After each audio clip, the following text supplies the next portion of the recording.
And hopefully everybody's able to see the PowerPoint presentation with the title Explore City Career, Quick Guide and Helpful Tips. Just want to do a quick introduction. My name's Tran Palanco. I've been with the city of Portland for 10 years now, and I've been in the recruitment team for the full 10 years. Now I'll turn it over to Amanda for a quick introduction. Hello, everyone. My name is Amanda Hillebrecht. Thank you for being here today. Hopefully, you'll get some good takeaways. I have been in recruiting for about 9 years, and I've been with the city of Portland for about 2.5. Thank you, Amanda. So before we get started in that PowerPoint presentation, we just have a couple of online rules for engagement. So internet interruption could happen, so we'll get connected as soon as we can if that does happen. You can skip part 2. I believe Grace is kind of taking that. Like we say, just mute by clicking on the speaker icon if needed. When it comes to question, go ahead and just ask general question that will benefit the whole group. We understand some might already have start applying to some position we might have. If you have specific question about an application you submitted, or anything in that nature, you can always reach out to Amanda and myself directly, and we can take a look into that.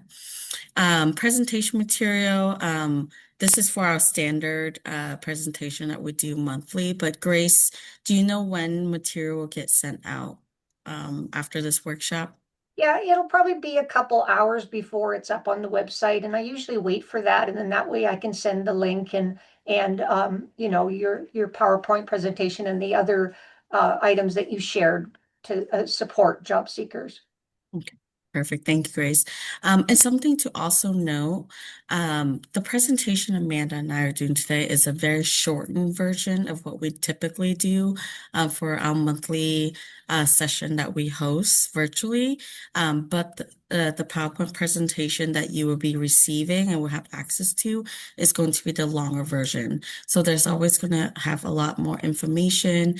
If you're following this video and the PowerPoint, you might see that there might be some slide missing, but just for ensure that we have enough time to answer your question, we're doing a shortened version today, but you will receive the long version of the PowerPoint presentation. All right, so just for the agenda today, we're going to look over career path.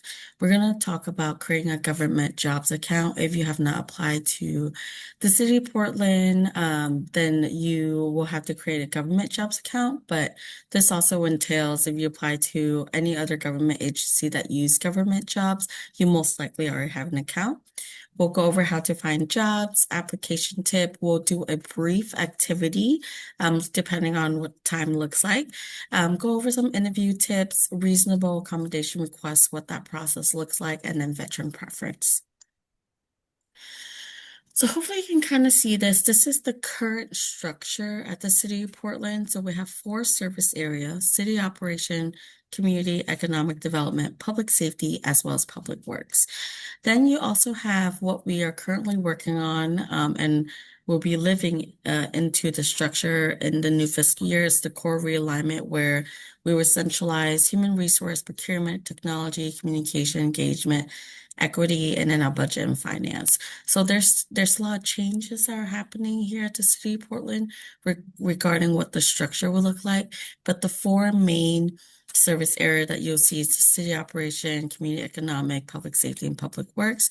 And then there'll be different bureaus that live within each service area. And then for career path of the city, we have a wide range of different positions that we recruit for. So these are just some example when you receive this PowerPoint. This is just high level example. For instance, if you're interested in arts and communication, some job family, or sometimes we also call classification, it's communication, community engagement, digital services. So some typical job title that falls within this range or this category is communication coordinator, web designer, graphic designer. Sometimes we also have engagement communication coordinator. So there's a lot of different career paths. There's trades, there's construction, engineering, utility worker, seasonal worker. Then there's also office type position like finance, human resource, procurement. So it's really a wide range of the different career path that we have at the city. Um, the city of Portland is the infrastructure at the city, so a lot of the job will relate to those infrastructure, the work that's being done. If you are looking more for the medical field, so social worker, psychiatry, what's another one? Um, any type that's in the medical field, that's going to be more without county, like Multnomah County.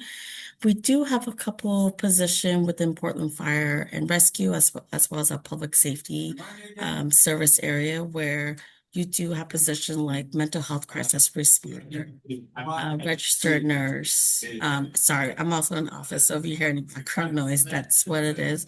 Um, so there's a lot of variety of different careers that you can find at the city of Portland.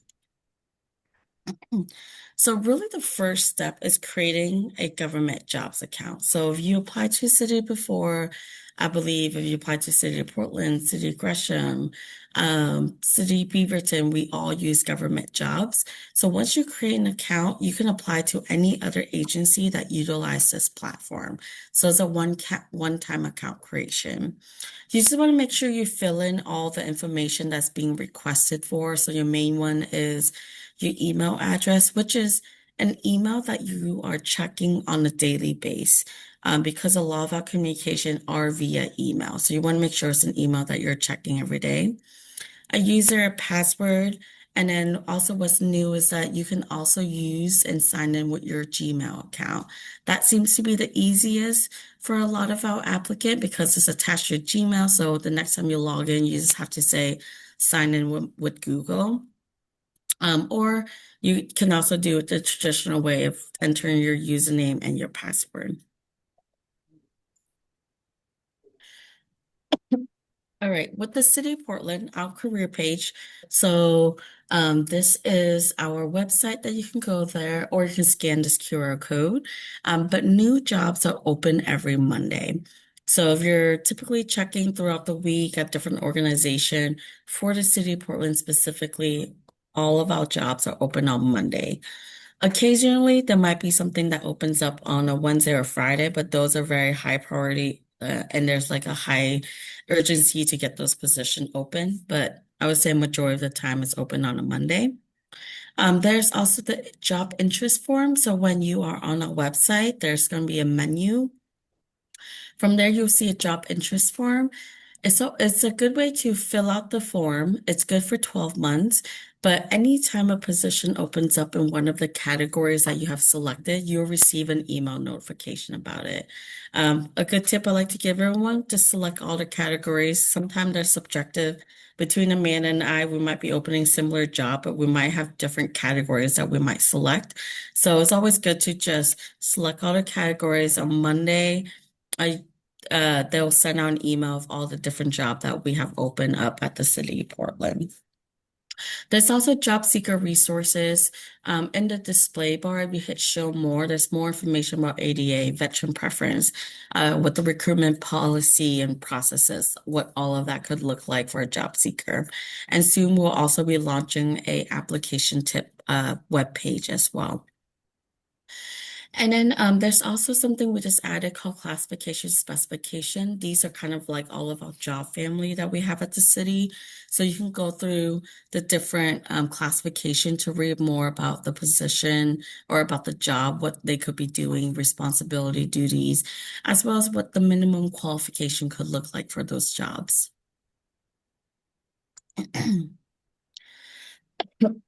All right, so just reviewing the job announcement. These are some key things that we want to highlight. So application timeline, pay very close attention to the closing date because you don't want to miss that deadline. I would say currently with the labor market, a lot of our recruitment are open for 1 week. So that's something kind of keep a close eye on, especially if it's a position that you're interested in. Because for especially entry-level position, we are seeing a high number of application. So for example, We opened up a administrative specialist too that I ran for 1 week, and we got over 200 application. So a lot of the entry level position, you want to get your application in by that deadline. It's typically open for a week.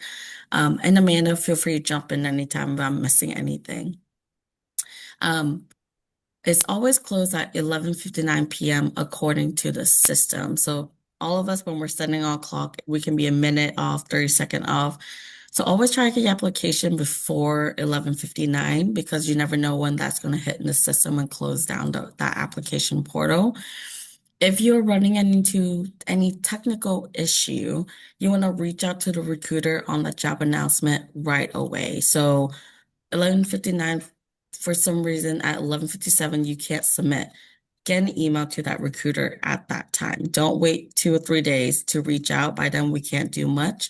We typically can do something if someone reach out to us as soon as they can. And then we'll work with them and see if we can accept their application or not. Position detail. There's going to be a position description. There's going to be roles and expectation for that position. So there's going to be a list of like, as a coordinator too, this is what you'll be doing in this particular position. There's things like work schedules listed, location, if it's going to be hybrid, fully remote, or in person. Those will all be listed in the position details. Qualification is where you want to spend a majority of the time on. You want to understand the qualification. For some reason, if there's a qualification you're unsure on what we're asking for, reach out to the recruiter. That's why we have our name on this job announcement. Reach out to us, ask for clarification, ask, hey, I'm looking at this position. I'm not understanding what qualification number 2 is asking me. We'll be happy to clarify anything you might have. And then lastly, stay engaged. So some of our position, we have what we call meet and greet session. Usually this is with the senior recruiter leading that recruitment as well as the hiring manager. So these session, you get to learn more detail about what the manager is looking for in someone for this position. So a lot of people who attend ask questions like, what are some transferable skills? What are they looking for in a candidate? This is that time where you can ask the manager and the recruiter some question that you might want more information on that's not listed on the job announcement. Anything you want to add, Amanda, to that? Anything on the job announcement? I think you covered it pretty well.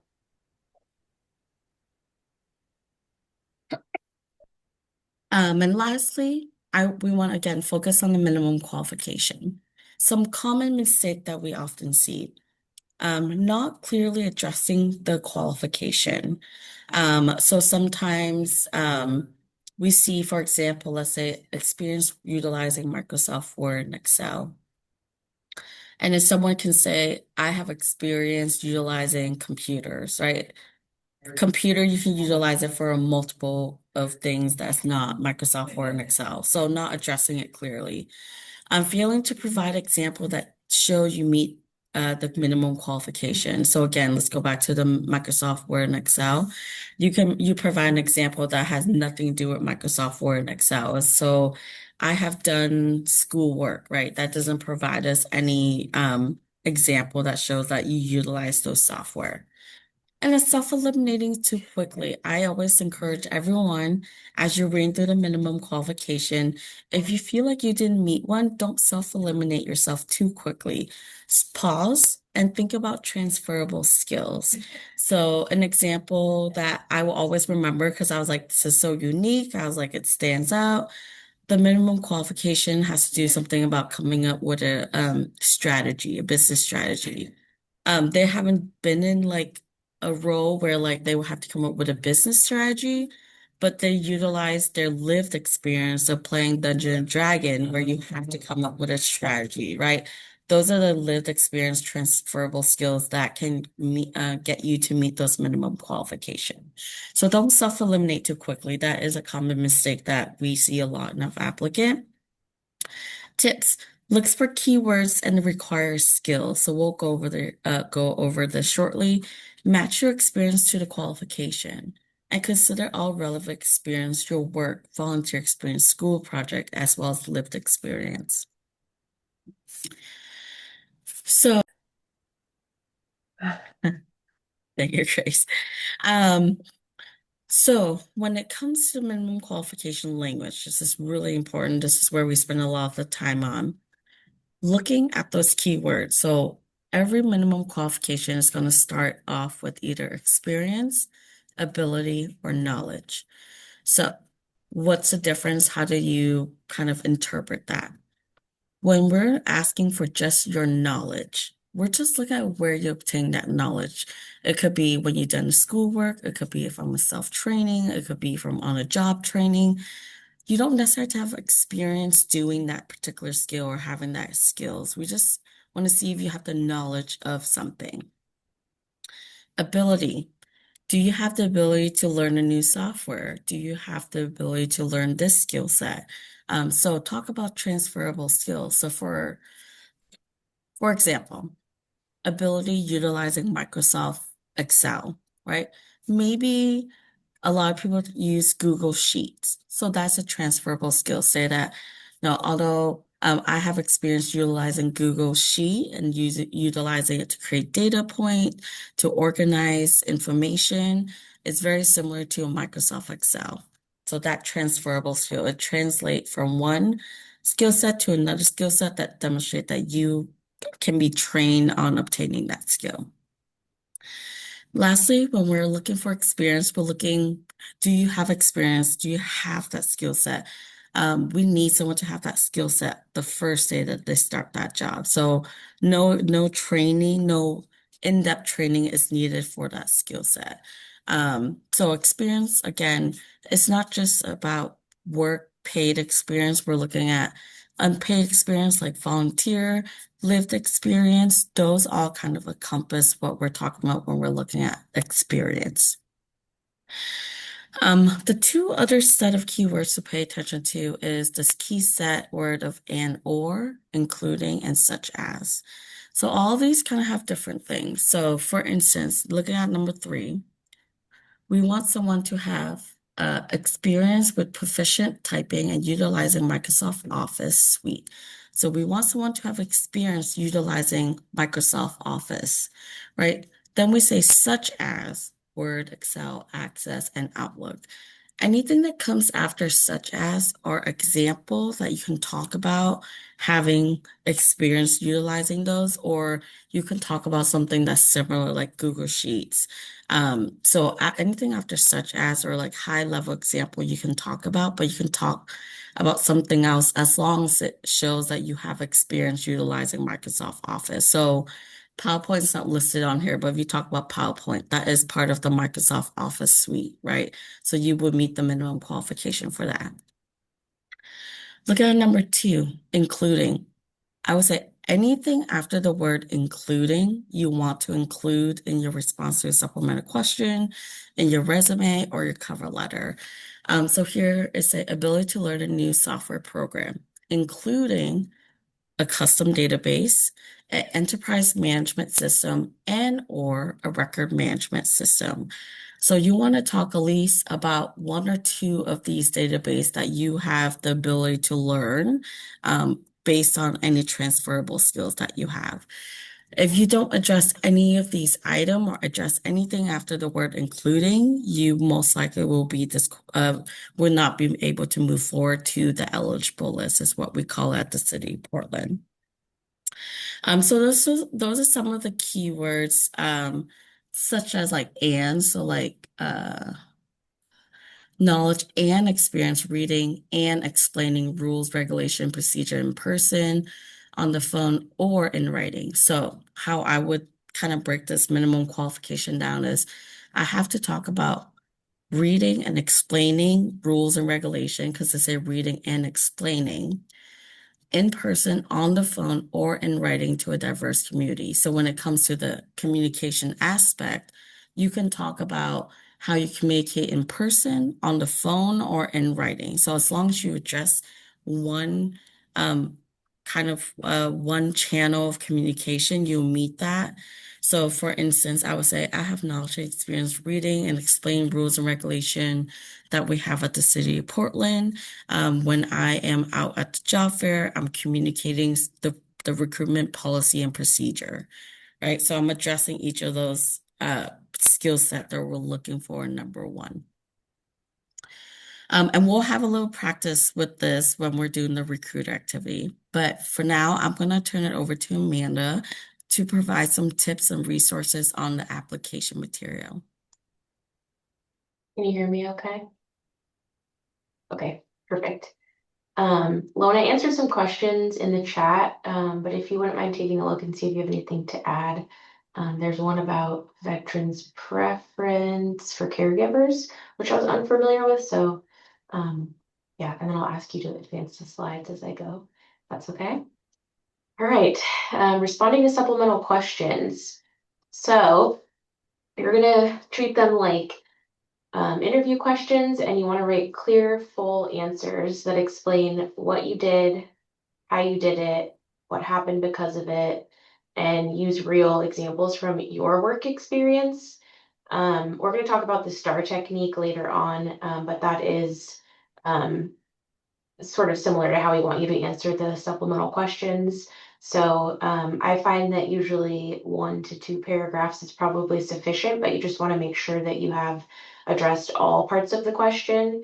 It's good to provide at least 1 or 2 examples for each, and just keep in mind that not only the recruiter or subject matter expert is going to be reviewing your application, but likely when you make the eligible list, the hiring manager would also be looking at your application. So they're going to be reading these responses as well, and it could be the determining factor whether they want to bring you in for an interview to find out more. So this is really the time to sell yourself. And like Lone said, don't like exclude yourself from the process by saying the answers like, no, I don't have this, or no, and just really try to use the opportunity to sell yourself.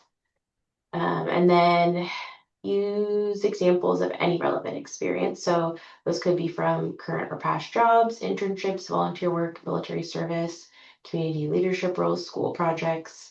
It doesn't have to be paid experience. It can be any experience. It can be lived experience. Yeah, also make sure anything that you mention, I obviously wouldn't need to put lived experience on your resume, but any other types of experience like volunteer, internships, things like that are also reflected on your resume, because we will sort of be cross-referencing the two. So just making sure that it backs up that information. Next slide, Lone. Thank you. Some quick tips. Like I said, give enough detail, avoid 1-sentence answers. If you put C resume or NA, or you paste the same response for each question, a lot of times those applications will just get automatically excluded since you didn't follow directions. So just making sure you're fully responding. It's always a good idea to mirror the language on the job announcement. So if there's some keywords or duties, just taking note of those and trying to include those in your responses. Be honest, but don't undersell yourself, like I said. This is not a time to be modest. So yeah, just do your best there. Like I said, answer every part of the question. Please proofread before submitting. We certainly don't exclude folks for grammatical errors, but it's good to just put your best self forward. I already mentioned the don't say C resume, don't repeat the same answer for every question. We don't typically like to see bullet points. Sometimes folks will also just copy duties directly from their resume in bullet point format, and that's sort of the same as saying C resume or any of those other responses. Make sure to talk about the work that you did. Sometimes folks will talk about we or the team I was on, and it makes it kind of hard sometimes for us to decipher if the work was done by them or if they were just loosely involved in the work. So this is really a time to talk about what you have done. And then make sure you talk about results and outcomes. So we'll talk about that again with the STAR technique, but really wrapping up those responses and driving the point home. So that's good. Okay, AI. We all feel very passionately about AI on our team. We don't necessarily encourage the use of it, but we don't. It's also, some folks will say you can't use it. That's not the case here. The biggest thing I like to point out is that at the city, we still have real humans reviewing your application. So we appreciate when we're reading real human responses.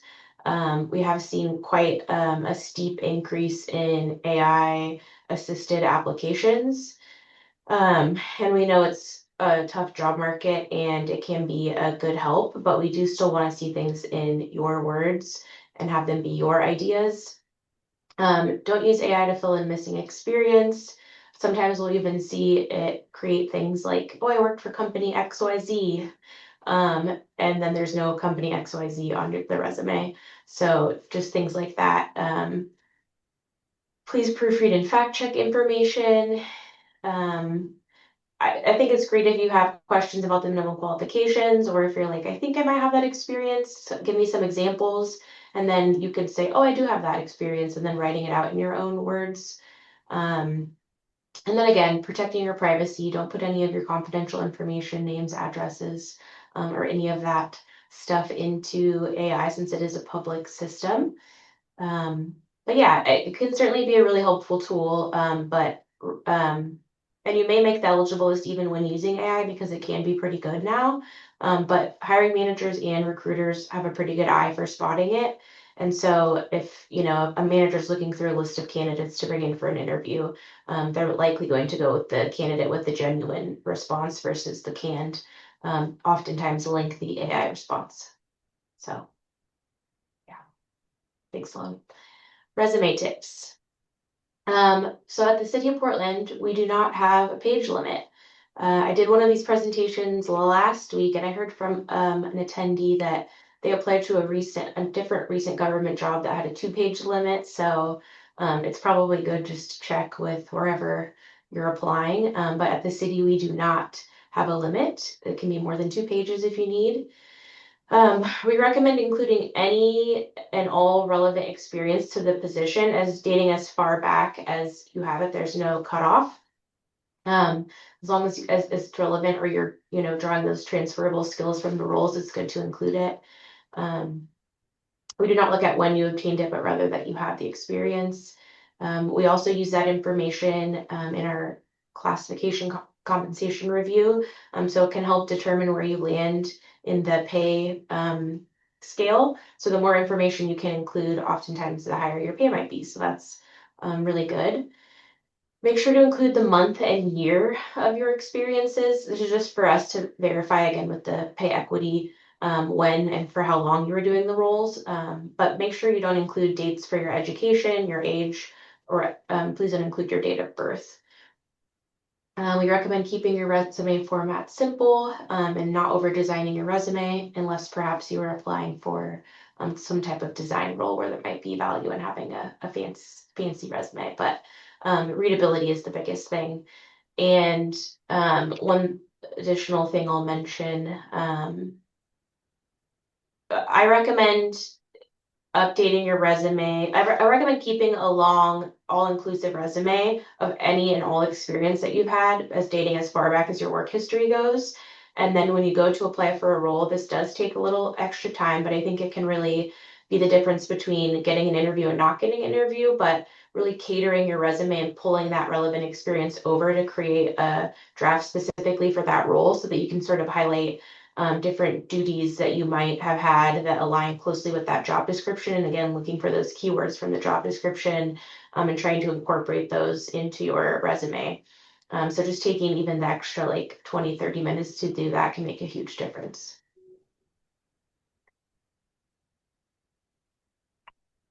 I'm ready for the next one unless you have anything to add. Thank you. And this is just an example. We'll skip over this. You'll see this example in the long version, just for time. But also I want to let Grace and Amanda know I cannot see the chat because I'm sharing the screen. So at any time I want to pause for question. I'm happy to answer any question. Okay, I am monitoring it. We do have a question about cover letters, but I was just kind of waiting for the appropriate time on that one. We're coming right up to that, and I'll talk about it right. I'll talk about it right now. Thank you for the lead in, Lily.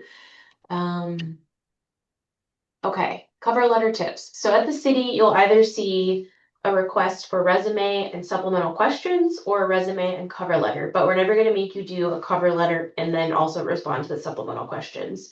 And there are some roles that still do cover letters, a lot of the tech positions at the city, and sometimes hiring managers just prefer cover letters, but we have seen a lot more preference towards supplemental questions just because they are a little bit more pointed, and we do oftentimes find that folks are able to tell us about their experience better than through a cover letter. Cover letters, at least for me, and I think a lot of other people too, are notoriously not fun to write. And a lot of times folks will put things in there that aren't relevant or that we can't use in hiring decisions. They'll put a lot of personal stuff and make like long walks on the beach, and we don't need to know that for the job that they're applying for a lot of times. So, with all that said, our cover letters, again, you don't have a page limit on them either. But really what you want to do is have a summary of your experience that relates back to the minimum qualifications and including detailed examples. So this is kind of like going a little bit further than what you might have included on your resume and writing out paragraphs of your detailed experience. We recommend still structuring them similarly to how you'd answer the supplemental questions, but you're just going to put them in a letter format rather than just responding to the questions themselves. Let's see. Yeah, 1 to 2 paragraphs for each. So yeah, this is still in line with that. You're just going to be formatting it as a letter. We found this is the cleanest way and really shows the hiring manager and or the reviewers very directly that you meet the qualifications. Yeah, I think that pretty much sums it up. I'm trying to keep it out on the chat here. There was another question about the applicant tracking system. Do your resume require that, like to be friendly? Oh no. The only filters that we have set up in our system are for yes, no questions. So before each supplemental question, it'll say, do you have this experience? And you'll say yes or no. And if you say no, it's going to automatically filter out your application. We still try to look at the no responses by hand as well, because a lot of times folks will say no, they don't have the experience, and they'll write 3 paragraphs about how they definitely do have the experience, again, selling themselves short. So I would always recommend checking yes to that box, but you don't need to have ATS friendly resume. It's all reviewed by humans, so it's not going to be put through any system that's going to do any of that. If you have one already, that's fine, but go I ahead. want not to add because I know I indicated earlier that we're getting a high volume of application. The recruitment timeline tend to be a little bit longer as well because we're not using our ATS system don't have the functionality to review resume in that capacity that we know some other ATS system does. So like a recruitment with 200 application, we try to get an update after the recruitment closed within a week, but sometimes it could take up to 2 weeks, but that's because we're reviewing and opening up only the application material that we are requesting for. That's something I forgot to add in my other half of the presentation is on the job announcement, it's going to list exactly what application material we're requesting. So if it's a resume and supplemental question, we will only look at your resume and your response to the question.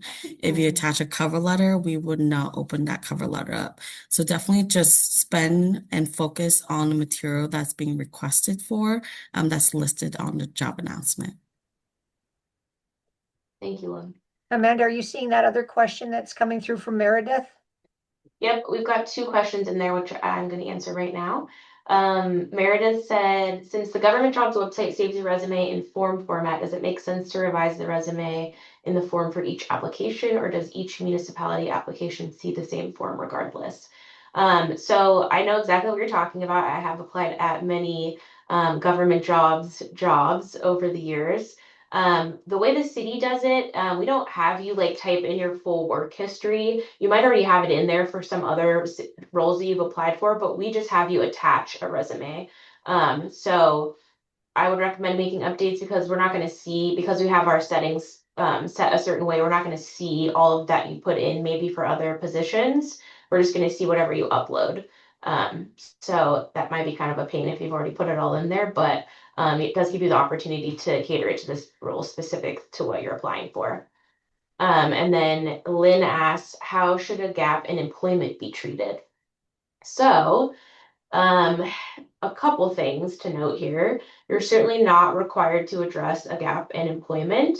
However, I think that a lot of times they're a great opportunity to talk about transferable skills. Sometimes folks will be out for childcare or family medical care, or you name it really. But a lot of times those so-called gaps in employment are just full of transferable experience, right? You might be scheduling doctor's appointments. You might be scheduling, caregiving, you name it. So I would recommend, personally, I think I would recommend trying to figure out what those transferable skills are. You don't have to be specific about what you were doing during your gap of employment, but you could even just say like caretaking, and then you could list, all of the skills, um, hard or soft, that you developed and you utilized during that time. But again, you don't have to include it. But we try to communicate to hiring managers that life happens, right? Just because you have a gap in employment shouldn't mean anything positive or negative. That's just life. You will see kind of different approaches based on, folks' opinions and generation and all of that stuff. But I think we're seeing a push to where the gaps in employment isn't, oh, Eric's saying as a break. You can include it if you'd like. You can talk about, let's say you took a break to travel. You could talk about all of the different skills that you used in your travels. I'm sure that you could probably come up with a long list. So hopefully that answers it. But or you were unemployed. Yeah. You were searching for jobs, right? So there's some skills there. You could include those as well, Eric. I think you can go to the next slide, Lo. Or you don't have to include it all, Eric, if you don't like. It's totally up to you. Okay, so quick review, highlight your technical and soft skills on your resume. We were sort of just talking about that. Provide detailed duties for each paid and unpaid experience. Think about your transferable skills. We've all talked about this. Provide a cover letter that answers the minimum qualifications. Provide detailed examples of answers to the supplemental questions. Like Lone mentioned earlier, please reach out to us for assistance. I think there's about 12, soon to be like 15 of us on our team. So we're more than happy. If we're unable to help you, we'll connect you with another team member who is able to help you. And we can help review your application, talk about questions you might have, give you an update about where we're at in the process, really any of those things. We are here to serve you. Yep, when creating government jobs account, complete all fields. New jobs are posted every Monday. I included the link up above in the chat to our job interest form, so I would recommend filling that out. Please make sure you read the full job announcement. We're constantly trying to review our job announcements and whittle them down to what is absolutely necessary for the role. We know that they can be quite long or get quite long, so we're putting a lot of work into them. So I would recommend reading them. There's a lot of good information, even if it might feel a little bit hidden in all of that text. Follow the application instructions for specific openings. Submit your application, and then all communication will be via email throughout the process. If you get to that job offer point, they may give you a call, but up until that point, everything will be through email. And Hayden has a question. Do all applicants receive a response even if it's a rejection? And the answer at the City of Portland is yes. We have our system set up so that we're not able to process a hire until everyone in that entire recruitment has been notified one way or the other. So sometimes you might not get an email back right away. The hires can take up to 90 days to process. But you will always receive a communication before that hire is made. So while it may be a little bit delayed, our recruitments can run a little bit on the longer end. You will always receive word. Okay, I think I'm ready for the next one, Lone. Okay, we're gonna do a recruiter activity that Lone mentioned. Are we just doing one of them today, Lone, or are we gonna do, okay, we're just gonna do the first one. Perfect. So you're going to pretend to be Lone and I today. You're going to review 3 responses. You're going to review the minimum qualification and then each of the 3 responses to that supplemental question. and then you're going to determine whether the applicant meets the qualifications or not. So the first minimum qualification is knowledge and experience reading and explaining rules, regulations, and procedures in person, on the phone, or in writing to a diverse community. So I'm going to give everyone a few minutes to read through these, and then if you want to type in the chat which ones you think passed or did not pass for this minimum qualification, we'll just give folks a few minutes to review.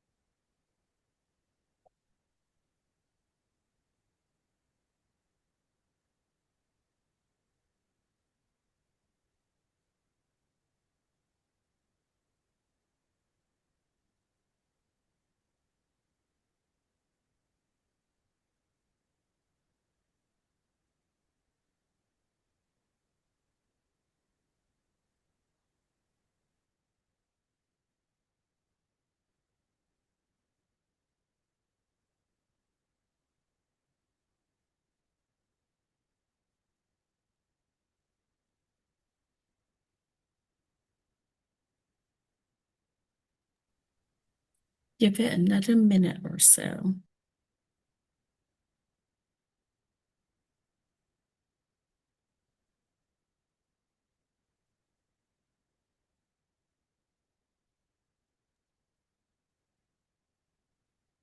Okay, responses are pouring in now. And it looks like we have somewhat of a consensus here. Okay, for the sake of time, we'll just keep moving. But the correct answer is A and C. So when we're reviewing these, we're looking for that the candidate's minimally qualified. So both of these responses would count as a minimally qualified response. Personally, I would recommend adding a little bit more to both A and B, just like I said, this is your opportunity to sell yourself. But for the sake of this exercise, both A and C fully responded to the question. So we can move on. Just hop in what the time points for those are. Okay. Am I still going well? Yeah, I can take over. Okay. Oh, either way, I just wasn't, either way, I'm totally fine to keep going. Okay. Just for the sake of time, again, you'll have this PowerPoint. Some of the key things I like to pick out from this interview tip to help you succeed is think of 5 to 7 work example you can adapt to the different type of question you might be receiving. You want to try to use unique example for each of the interview question that might be asked of you. Focus on your role, like Amanda say, like focus on if it was like a team project, what do you do within that project, right? Talking about I was in charge of this, I was responsible for this is what I did for that project. Um, Slow down. We all get really nervous, specifically at the city of Portland. A majority of our interview are panel interviews, so that add in an extra layer of being nervous. It's okay to slow down, pause, and think. What's great is at the city of Portland, a majority of our hiring manager do send out interview question ahead of time. So sometime an hour ahead, sometime 30 minutes, sometime 15 minutes. It will be listed in your invitation if you'll be receiving the interview question ahead of time. That way we feel like that really helped calm down nervousness. But after the panel member asks a question, you don't have to answer right away. Take a good 4 or 5 seconds, gather your thought, and then talk about your example for that question. Be specific. Strong answer will include example of the type of work you've handled, tools or system that you use, policy or procedure, result improvement. So go into that STAR technique. So if you have not heard about the STAR technique, it stands for situation, task, action, and result. It's a great technique that it's really well talked about in the recruitment realm and with job coaches and employment coordinator and all of that. But it's a great way to help organize your example to answer your interview question, or even help you organize an example for the response to a supplemental question. So an example is, tell us about a time when you have to kind of diffuse a customer's frustration over a process that you might have. So the situation is, we could not find the customers when I was a front desk receptionist at the Marriott. We could not find the customer's reservation in our system. My task is to ensure that to see if they do have a reservation and if there was an error in our system that had happened. The action I took was I offered them a complimentary coupon to go sit at the cafe at the hotel while I'm trying to figure out where the reservation could be. I look into the system, and then I was looking around and looking at different factors that could potentially not be the reason why we could not pull up the reservation. I found out there was just a slight misspelling in their last name, and I was able to confirm their address and the credit card payment that they had on file, and confirm that we do have the reservation and we do have a room ready for them. So the end result was that, we also offer complimentary dinner voucher for our customer to have dinner on us that night, as well as upgrade them to a bigger room. And they say that they were really happy with our customer service, and they say that they would give us a really good rating, right? So as a whole, it follows a whole detail of the example you're providing.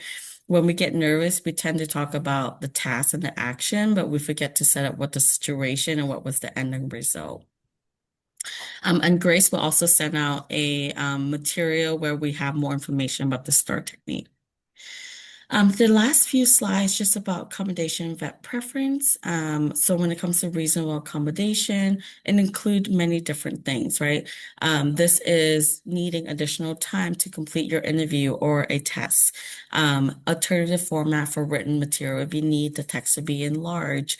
Assistant technology and communication support, modify interview format, in-person, virtual adjustment, if you need breaks. These are a type of accommodation that we can process when it comes to the selection process, or if there's like a testing. You don't need to disclose to us what the medical detail is, only the accommodation you need to fully participate in the recruitment process. So there's two different ways to request for accommodation. Everyone have their own comfortability on how they want to request for the accommodation. The first one is contacting the recruiter on a job announcement. What we would do as a recruiter is we will ensure that we have that noted, and then also let the human resource business partner that's overseeing that service area and overseeing those recruitment about the accommodation request. The second one is the agency-wide question. Question number 10 is going to ask, would you like to request for an accommodation? If you put yes or I'm not sure, we'll still mark you down and inform our human resource business partner. So if you're selected for an interview, a demo, or an exam, which are considered like testing, you can always reach out in these different ways to request for an accommodation. Accommodation are very confidential. Only the recruiter and the human resource business partner know about the request. And then us as recruiter, we don't even know what the request is. So it really lives with just a human resource business partner. Yeah. Lastly is veteran preference. So if you have during your military service, that you probably obtain a lot of transferable skills. So talk about that to meet some of those minimum qualification. And then if you also want to receive veteran preference, you want to make sure you upload a document with information such as your duration of your active service, your character of service, service-connected disability, or the benefit verification letter. So some of these forms that we typically see are the DD 214 member 204, as well as the veteran administration benefit verification letter. How veteran preference work at the City of Portland is if you met all the minimum qualification and get placed on the eligible list, you will be invited for an interview. So that's what the preference were. And then depending on your veteran preference, your veteran preference score will get added to each of your interview score. And so that's how that gets determined. We do recommend attaching your veteran document as a separate file and labeling it as veteran document because that will mark it as confidential and only the recruitment team will be able to see your form and no one else. We see your form in order to do these evaluations to see if you met the veteran preference. Another thing is once you make the eligible list, is if it's your first time submitting your veteran preference, moving forward, you will be receiving veteran preference for every time you get placed on the eligible list. So you don't have to submit it that one time. If you'd like to remove your preference at any time, you just have to email us and we'll go ahead and remove that preference for you. All right, so we can open it up for Q&A. I know we only have about 6 minutes left, but if there's any question, Amanda and